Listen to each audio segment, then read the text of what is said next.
Hello and welcome to Human Anatomy with Dr. P. In today's lab, we're going to be looking at the structures of our larynx. Now, the first structure we can see is this very large cartilage that sits on the anterior aspect of our larynx. This is known as the thyroid cartilage. Thyroid means shield-like because it looks like a big shield on the front of our larynx. That's also where we got the term thyroid gland, because thyroid sits over top of this thyroid cartilage. Now, below the thyroid cartilage, going from the front all the way around, we have the cricoid cartilage. Cricoid means ring-shaped, and this is the only cartilage in our larynx that actually forms a complete ring. Now, sitting between our cricoid cartilage and our thyroid cartilage, we have this little ligament that joins them together. That's called the cricothyroid ligament.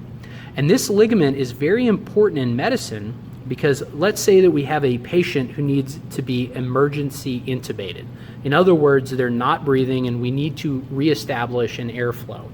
Well, if they have extreme facial injuries, it may be hard to get a tube down their nose to reestablish breathing. We can actually come down to the throat region. You feel for this big anterior prominence on the thyroid cartilage. Move down, you can then feel the hard ring of the cricoid cartilage. And if you push between the two, you can feel a soft spot. That's the cricothyroid ligament. And then you can take a scalpel and actually cut that open and then intubate that way. That would be called a cricothyroidotomy or an emergency cric. To see our last cartilage that we're going to learn, we're going to actually have to open this model up. So we're going to split it apart. And as we split it apart, we're going to turn it on its side. And I can see this leaf-shaped cartilage here. This is known as the epiglottis. Now, the epiglottis is interesting because when we swallow, its job is to bend down and close off the larynx. That bending of the epiglottis as our throat moves up helps direct food back into the esophagus so we don't actually swallow food or liquids down into our lungs. Now, inside of our larynx, we can see two structures. These two folds here. The top fold is known as the vestibular fold, sometimes called the ventricular fold or the false vocal cords.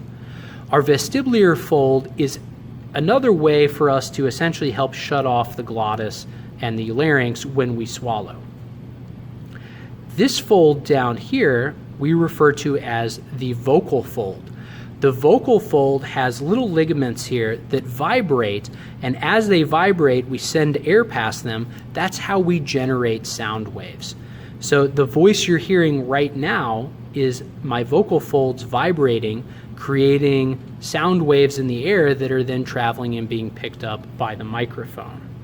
Now, the opening between my two vocal folds right here, you can see how there's that little space.